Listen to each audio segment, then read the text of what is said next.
Welcome to the Don't Feed the Fear podcast, where we dive into the complex world of food allergy anxiety. I'm your host, Dr. Amanda Whitehouse, food allergy anxiety psychologist and food allergy mom. Whether you're dealing with allergies yourself or supporting someone who is, join us for an empathetic and informative journey toward food allergy calm and confidence.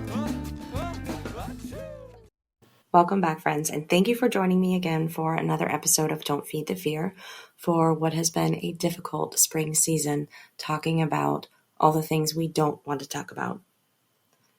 We've covered a lot of difficult topics, and I'm going to end the season on a real doozy. We talked about kissing, having the birds and the bees talk, and the additional information that we need to throw in that conversation when we are managing food allergies. But today we're going to talk about the conversation that food allergy parents dread even more than having the talk with their kids. It's unfortunately something that happens to most of us, which is our kids asking us if they could die from their food allergies. This season, we had 3 different parents come and speak to us on the show about their heartbreak and grief over their children's death from their food allergies. Thank you to each and every one of them for helping to remind us that this is an important reality that we have to keep in our awareness. I'd like to start the conversation with a reminder how highly unlikely death from food allergies actually is.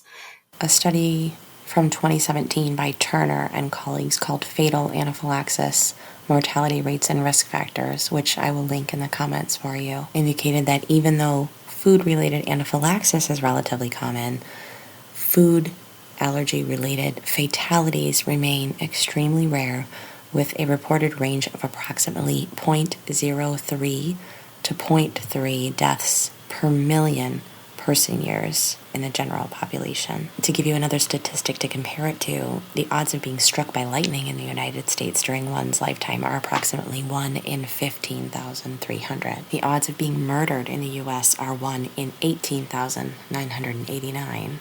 So while severe allergic reactions can be life-threatening, deaths from food allergies are not common, and the overall risk from death in food allergies is considered very low.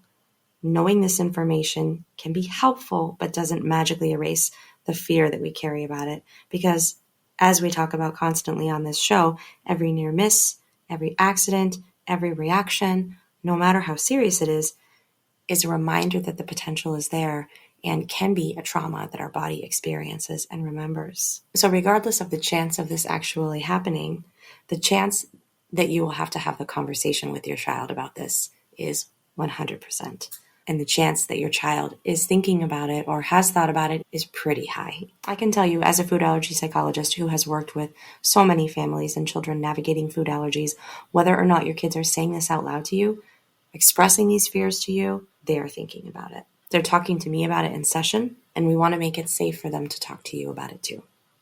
At some point, they'll likely have an experience, whether it's a food allergy experience or something that brings up the concept of death in their awareness, and it will bring that possibility to mind. They'll connect the dots, and whether or not you talked about it, they will begin to understand. So I want you to be prepared. I've had conversations with other food allergy parents about how this conversation is not only scarier than the birds and the bees talk, but we could also compare it to that day you're not ready for when your little one looks you in the eye and says, "Is Santa Claus real?"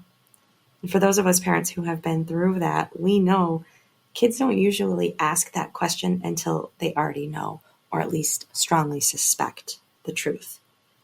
We want to be prepared, but it's so hard when we're caught off guard to know what to say and to give a response that's loving and supportive, acknowledges their feelings, and also takes that new awareness that's expanding and makes it into a positive thing. I find in my experience that the way that you handled the Santa Claus question, if you've reached that point yet, is a good indication of how you're likely to respond if your child asks you if they can die from their food allergies. What's natural for most of us is to lie. We want to avoid causing our kids any fear or pain at any cost, but if you're prepared, if you've thought through this and you've taken the time to consider your own values and beliefs, your child's unique makeup and awareness, if you've dealt with your own emotions about the topic, and you know how you want to approach this when it comes up, you've laid the foundation, you've created the space for difficult conversations with love and support in your family, then it will be much easier to respond to a difficult question in a way that you feel confident about and that will validate and support your child, even if the conversation itself is difficult or upsetting. Talking about death is just complicated. Most adults will avoid this topic, and even when they're faced with it, with the loss of someone that they love, they typically don't talk about it directly. We talk around it, we use euphemisms, we spout beliefs that we maybe don't even carry the rest of the time. So today I'm going to talk you through age by age, developmental level by developmental level, the indications that your child might be thinking about death and wondering if they could die from their food allergies, what it might look like in their behaviors, sound like in their heads, and how you can talk to them in an age-appropriate and developmentally appropriate way that will be supportive and loving for them. Before we can ever be ready to discuss this with our kids, though, we have to face the reality that discussing food allergy deaths with our kids triggers our number one biggest fear. If we don't work through our own stuff and develop our window of tolerance for difficult emotions, then one of the mistakes that we're likely to make is avoiding this conversation altogether.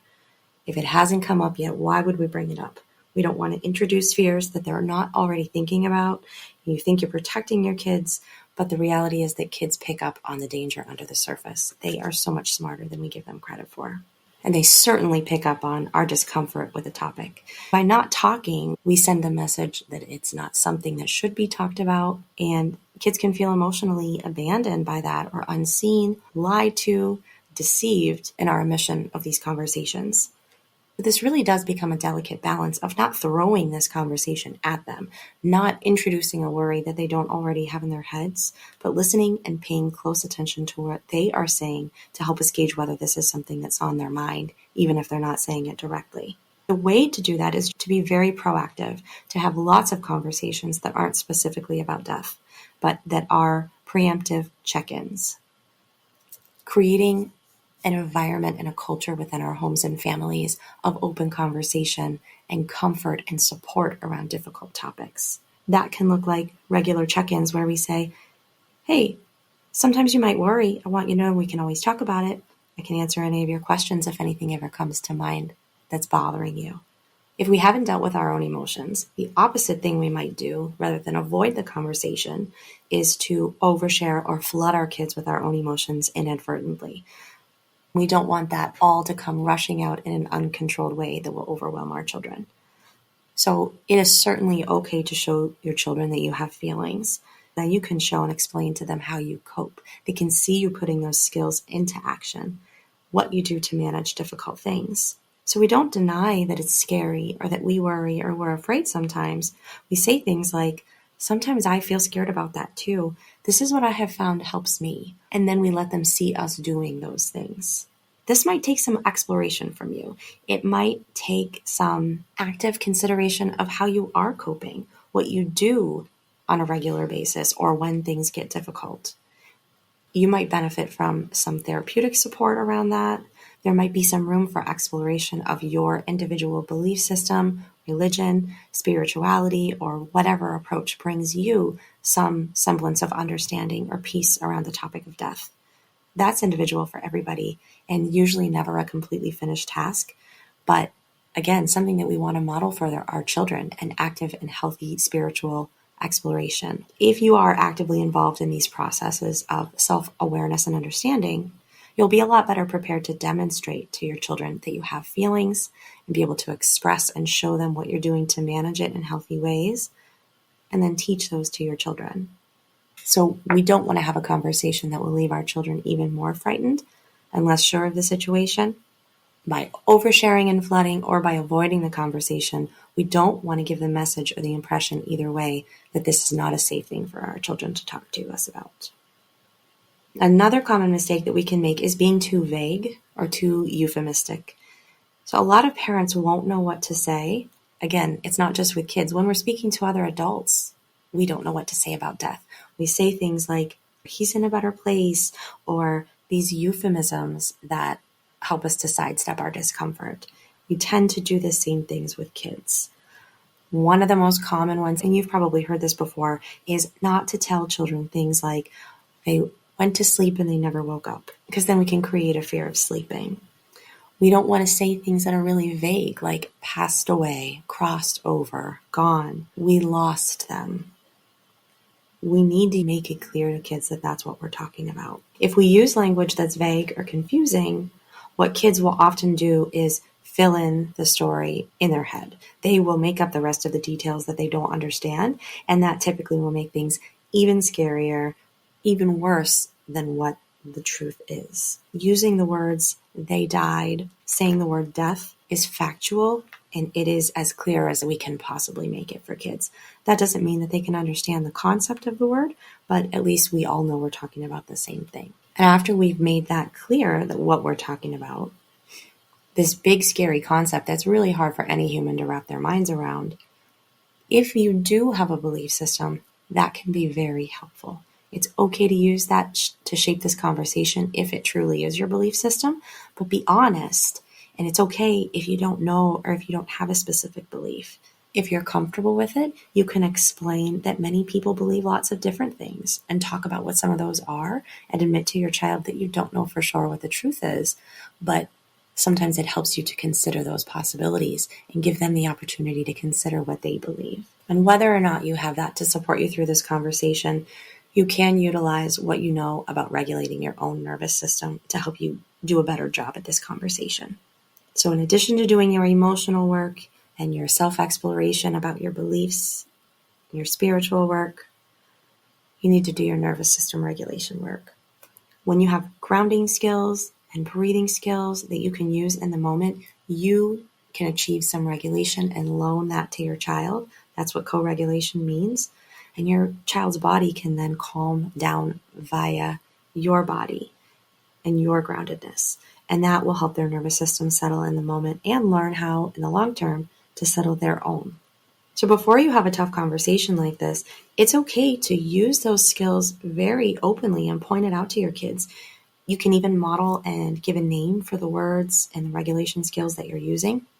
So for example, if they ask you a difficult question, you can take a deep breath and tell them, I'm going to take a couple deep, slow breaths because this might be a tough topic for us to talk about. I'm glad you asked me, and I hope you'll breathe with me to help us stay calm and have a really good talk about this. So considering all of these possible wrong turns that we can make when we're having these conversations, what can keep us on track is always making sure that our responses, our words, our behaviors, our actions are centered on our child's needs and emotions, not our own. This shows children that you can handle the hard stuff. And so last, a couple tips about making these conversations easier. When you want to have really hard conversations like this with your kids, the last thing we want to do is sit them down face to face and have a serious conversation across the table. It's very confronting and it's very dysregulating for most people, not just for kids. We want to choose natural moments like when we're walking side by side, when we're doing chores, when our hands are busy, when our bodies are moving, when there's food, or when we're in the context of play. Anything that we can do to make it feel less intense, an activity that naturally regulates the nervous system and makes us more open to something that might be difficult. And then we want to ask open-ended questions, not a yes or no question, not a question that suggests that we already know the answer, but very open questions. The question, how did that make you feel, is an open question, but it's very difficult for a lot of kids and adults to answer directly. A lot of people don't have the feeling expression skills to answer that one, and it might be tricky. Whatever answers our children give us, we want to normalize and validate what they feel. Emphasize that it is okay to feel difficult emotions. We can do that by staying calm, most importantly, and present with them, restating what they've said to us using their own words to show them that we really understand it, and agreeing with them. It sounds like you felt really afraid when that happened. It makes sense that you would feel upset about that. I can understand why you would be angry. It doesn't seem fair. What we want to do instead is jump to the thing that we think will comfort our child. But it's okay, honey. You were safe the whole time. I was protecting you. At the phase of the conversation where they're sharing their feelings, we don't negate them with promises of safety because it feels like we're telling them that they're wrong for feeling the way that they do. So again, anytime you're having these difficult conversations, the key is to listen, not talk, and avoid steering the conversations off track or missing the opportunity to hear and understand our kids' thoughts and feelings by thinking that expecting that we already know or can anticipate what they're thinking or feeling instead of giving them the opportunity to tell us what's actually on their minds. And another side note here, remember the siblings. Siblings often think and worry about food allergy safety and food allergy death even more than the kids with food allergies, because the siblings are the ones watching from the outside helplessly when scary things happen. They're the ones who are a little bit removed from the situations, but watching, unable to help, seeing the ambulance arrive, seeing the facial expression that mom or dad is giving, seeing the physical symptoms that their sibling is displaying when they're not feeling well. And oftentimes having people rush out of the house without a full explanation of what's going on. And their minds are left to wander as well. It's so natural for us as parents in an emergency to focus all that energy on the child who's having the emergency, of course, and making them safe. But in all of that franticness and stress and concern, a lot of times it's difficult to remember to come back and be with that sibling and process the experience. It's usually best to do that separately with each child in the family alone, rather than everybody together like a big family talk, because each person's perspective is going to be different. Their thoughts can be extremely different from one another. And again, if one of them shares a worry, we don't want to introduce that to someone else. We want to have all of our one-on-one attention to give each child when we're talking about something so difficult. So next, let's go age by age through what's typical in terms of both kids' understanding of death and then what I've seen as a food allergy psychologist in terms of behaviors and questions and concerns specific to food allergies. We can go very quickly through the infant and toddler stage because, of course, children at this age have a very limited understanding. They will certainly experience the distress if there's something concerning going on around them, but they won't understand the concept of death. What's most important at this phase is just that emotional regulation when stressful things are happening, and of course being really aware of the language that we're modeling when we discuss anything related to safety, death, food allergies, any of those topics. If there's a scary or a traumatic experience, we want to reassure that child, nurture them, stick to routine to make them feel safe and cared for, lots of physical touch and co-regulation, and allow children a way to act out their difficult feelings through play.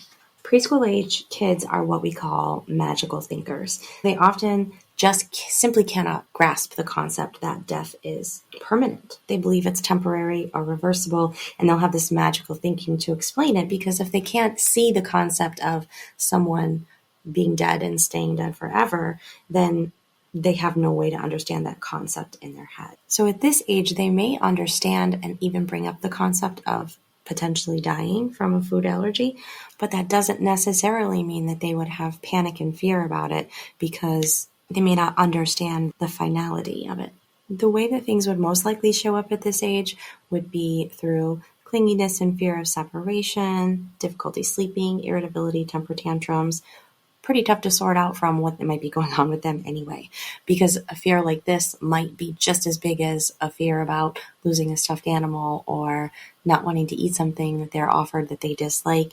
It's going to blend in with a lot of the other stuff that they are mastering at this age. But it is very possible, and I've seen it many times, where kids in this preschool 3, 4, 5, 6-year-old range would begin to ask repetitive questions and curiosity about death.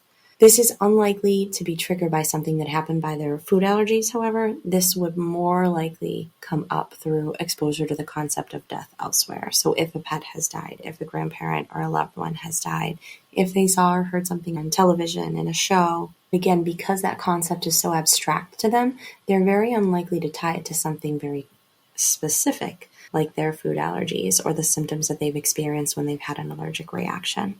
We don't want to talk about food allergies in terms of death.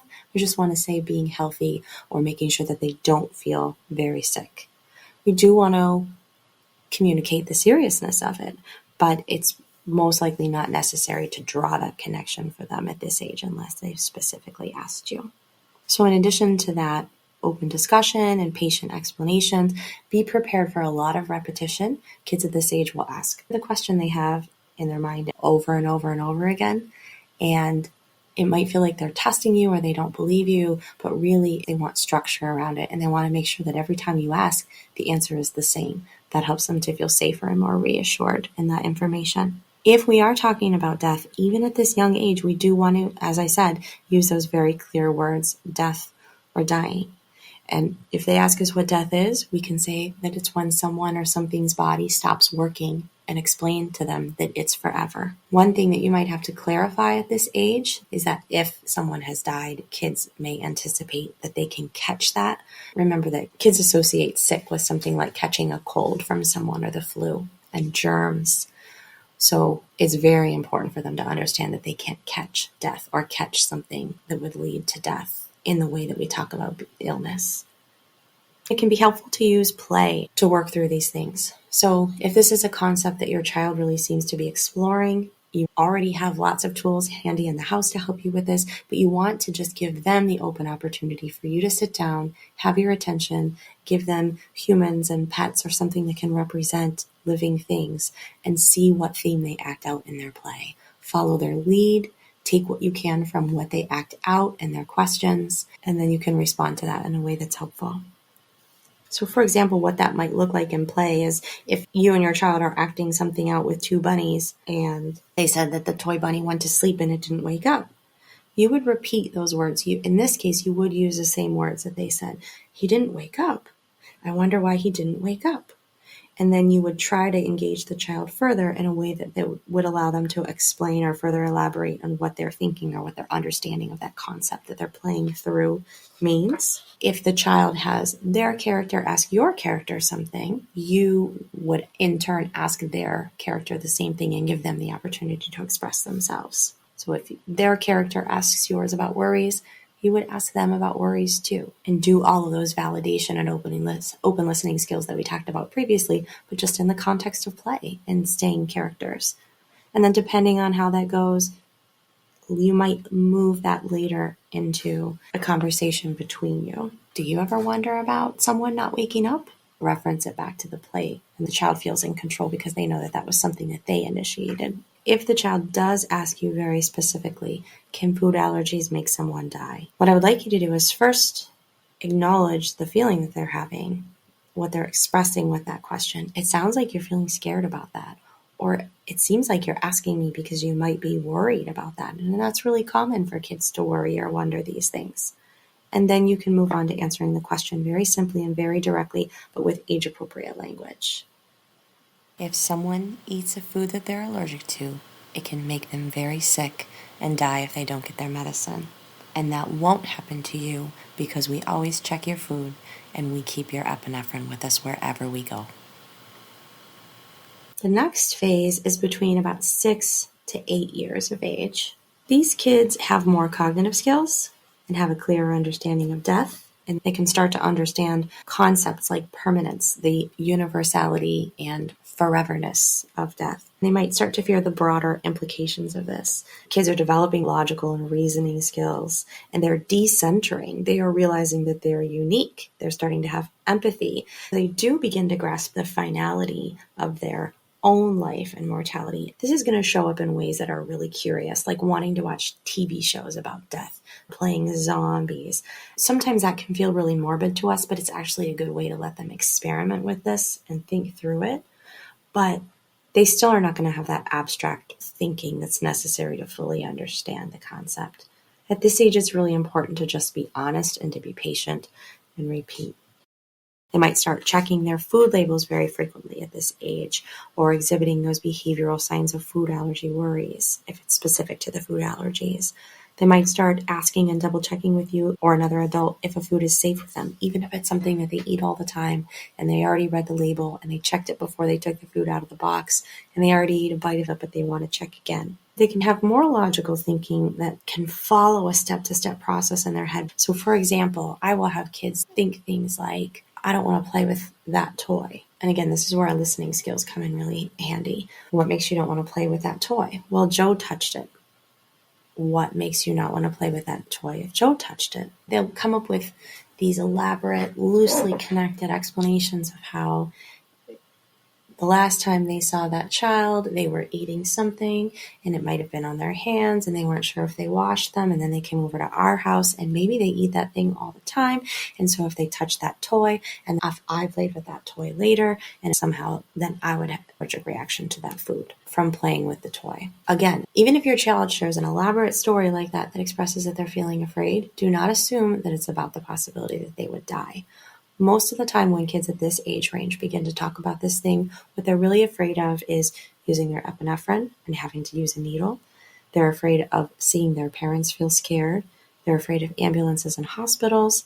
And a lot of times throwing up in public can be a very big fear if that's part of their history of allergic reaction. Sometimes it's, I don't want to miss school, or I'm supposed to go to grandpa's this weekend and I'm afraid that I would miss that.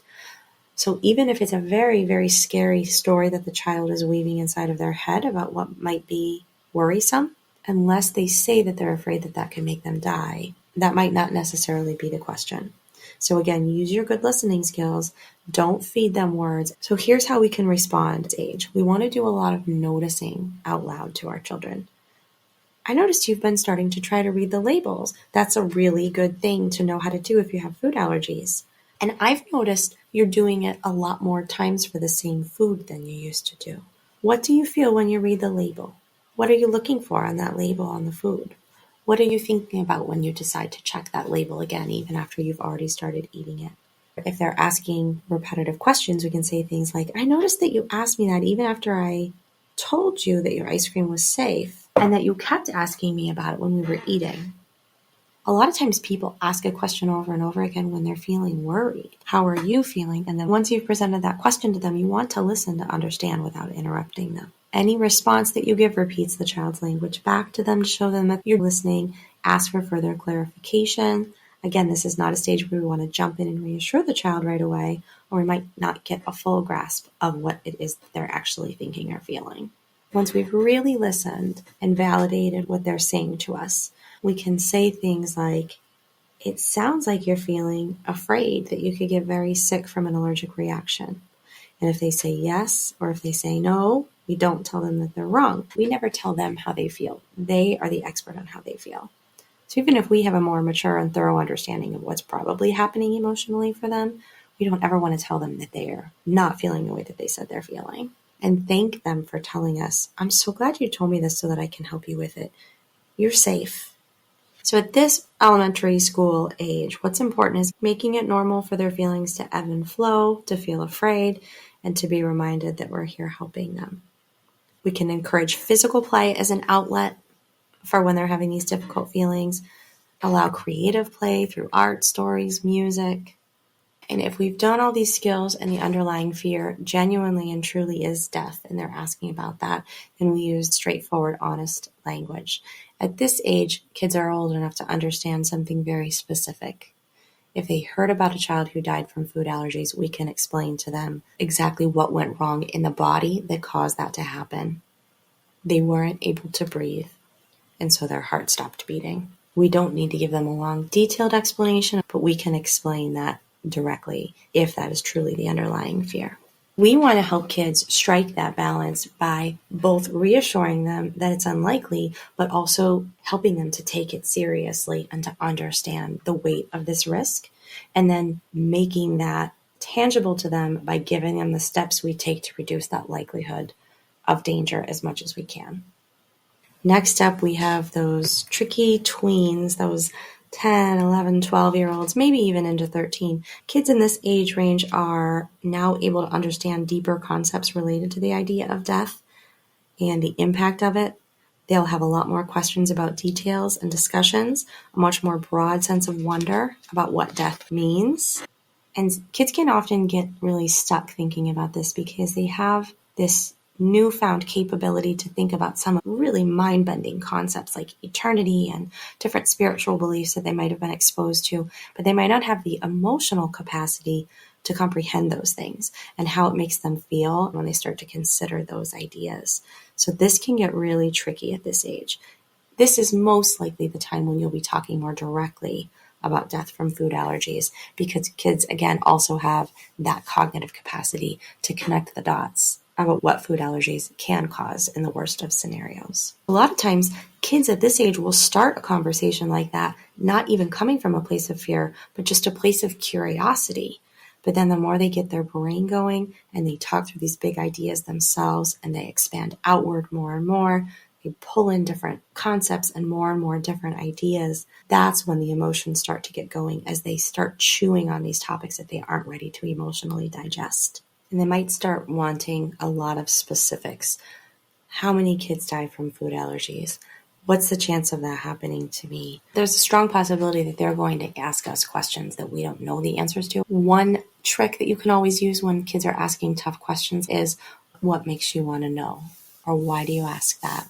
And try to get a better understanding of the motivation behind what they're asking. A lot of times these things will center around their social experiences, worrying about what might happen when they're with others, the fear of a reaction from other people to what is happening to them. They're thinking about things like school events, sleepovers, social gatherings, and having some nervousness about going and feeling at risk there, but not wanting to miss out on social experiences, wanting to fit in, and then feeling torn between those two difficult things.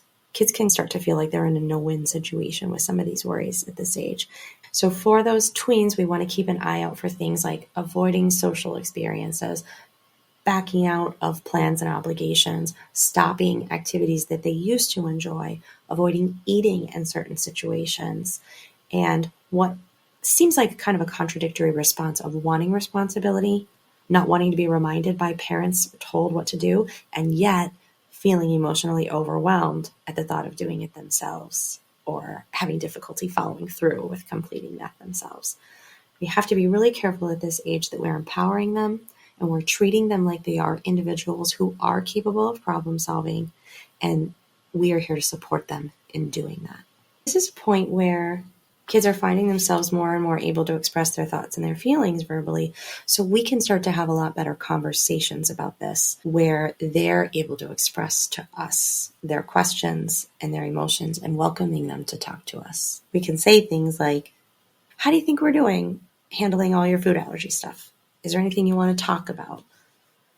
We can even directly ask them, is there anything that worries you that you want me to know about? Because I want to help you with things like that.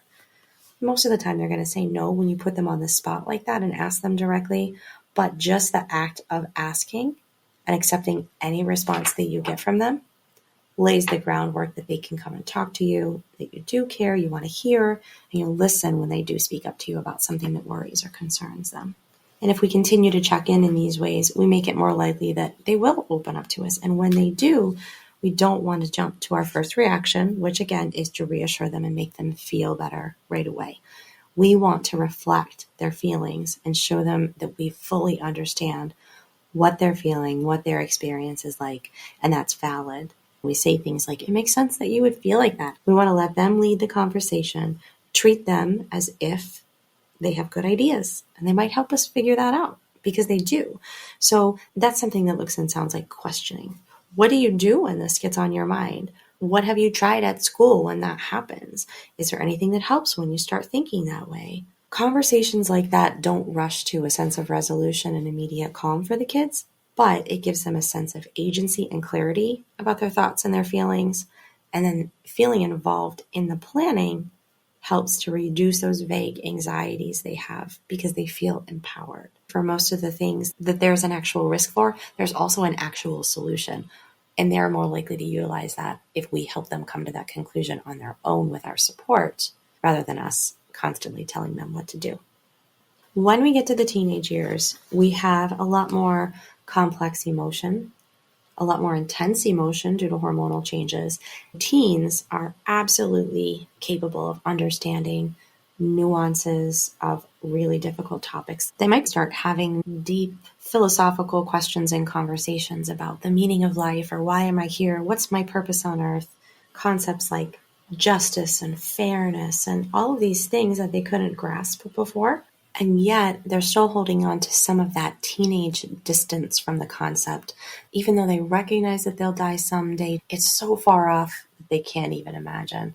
And so they may exhibit what we hear often about as a concern within food allergy community, those risk-taking behaviors, because even though they understand these concepts at a big thinking type of level, they never believe that it could happen to them. They think that they would be the exception. So those teens might take those risks, particularly in social situations, feeling like it can never happen to me. Kids will start saying things like, I'll be fine. They'll minimize or ignore or conveniently forget safety rules. I don't need it. I'm just not going to eat anything while I'm there, so I don't need to take my epinephrine. The other extreme is that they might take this very, very seriously, and they might withdraw from those social scenes. They really do take worst case scenarios, very extreme, unlikely things that they think are going to happen. And then they might be avoiding things like social experiences and dating and relationships when all their friends are entering into that phase of life. Either way, teens are likely to fall into some kind of an extreme around this. And therefore, we might get a lot of resistance to talking about it when tough subjects come up. It can be outright and spoken. They can say, no, I'm not going to talk about this with you. Or we might just get that checked out, glazed over look in their eyes, the slouch, and staring off into the distance when we try to have these conversations. What's really going on there is that natural development of a sense of autonomy. These years, there's some shame or embarrassment in talking about food allergy-related safety and any kind of social or romantic context. A continuation of those preteen years where their social identity is such a big part of what they're going through developmentally. Another way that this can show up really indirectly is avoiding planning the future, avoiding talking about it, avoiding taking concrete steps toward the next phase of life. So at this age of life, kids really want to be treated like adults, and they almost are. So we want our conversations with them to really sound the way we would talk with another adult or with a peer. This isn't okay age to just ask directly. And we can ask and we can say things to them too, like, I know it's weird for you to talk about, but I'd love to know if you'd ever thought about what could happen in this scenario. And this is when it's particularly important for us to point out the risks, if necessary, explaining to them that death is a possibility if they don't take their precautions seriously. But we still want to do that with the concept of bringing them into the equation as the head problem solver. Buddy, I know it's hard to hear, but there are kids who have died from kissing someone who ate their allergens, and that's not something that we're going to let happen to you. So what feels reasonable to you? What do you think is manageable in approaching this? How can I support you in doing that so we can avoid that very rare but real risk? We want to make sure we're acknowledging and including an awareness of how important their social experiences are to them. It's totally valid. Every teen wants to have normal experiences. They don't want to feel like they're standing out in any way. So again, let's talk together about what might help you do this safely in a way that you don't feel left out. You can never say enough to them while you're having these conversations. You're right. I can see how you feel. Thank you for sharing that. Thank you for trusting me with all of this. I really appreciate it when you talk to me. I always want to know what's going inside of your head. It matters so much to me. We want them to know that we're listening, and we're going to listen without jumping to discount their feelings or tell them what to do. To us, that feels like reassuring them and taking the fear away, but to them, it just feels like we're saying you're wrong. The most important part about approaching it this way with teenagers is that it helps them to learn to self-advocate, to show acceptance and a sense of teamwork with them around this problem solving, creates a foundation for emotionally healthy independence. We give them a sense that we believe in their ability to handle this on their own, and that doesn't mean not relying on us for any help. Having gone through all those age ranges, I'm trying to give you a general idea to help you with some sort of structure around this. Obviously, all kids are different. And then if we factor in any kind of developmental, communication, social skills differences, anything unique that our kids might be dealing with, that can change what might be showing up even more. So I want to remind you, it's not as simple as finding the point in this conversation where I said your child's age and following that guidance. Or if your child does have some cognitive difference and you've been told that they're around this mental age, then following the guidance for that age range. It's just not that simple. All children really have a unique profile and combination of where their cognitive understanding is compared to where their emotional capacity to understand is, what their emotional regulation skills are, their curiosity, their communication skills, both expressing themselves and understanding, and the unique way that this combines into one individual and the way that they communicate and cope with things. I want you to take all of this in and then trust your gut. I hope that this conversation has helped you visualize a little bit better how you can handle this in your own home and family, within your individual belief system, for the individual children that you have and what their needs are. I welcome any follow-up questions or conversation about this tough topic. I will do some posts on my Instagram page at the Food Allergy Psychologist, and I'm happy to answer any more specific questions that people might have about this. I've been so thankful for all of the great guests that we've had this season. I'm amazed at the way that the podcast is growing. Even though this was a difficult season full of difficult conversations, I'm glad that I took the leap because more and more of you are listening, and it's showing me that you want to really have deep, in-depth conversation about topics that matter, even when they're hard to hear. So thank you for listening and sticking with me for that. The statistics on the show are demonstrating to me that even though I've got all these amazing guests on, consistently the episodes where I speak alone get the most downloads. And so I'm going to try to keep incorporating more of that for you into the show. Thank you for finding value in all of the amazing guests that I've had on the show. And it seems also in what I'm sharing with you. It means so much to me that you're listening. I look forward to talking with you more, beginning with our next episode for our summer season, all about the exciting and hopeful and optimistic things that are ahead of us in the allergy and asthma world. Many, many choices are on the horizon. Treatments are available. New treatments are in the works and will be soon available.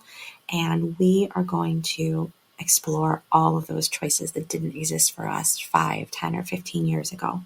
It's a very exciting time, and I've got an amazing lineup of episodes to help you sort through the many decisions that are on your plate or that you may find on your plate in the near future, which can be exciting, but can also be a little bit difficult to sort through. So I'm going to be here to help you get started with that next week. Thanks for listening.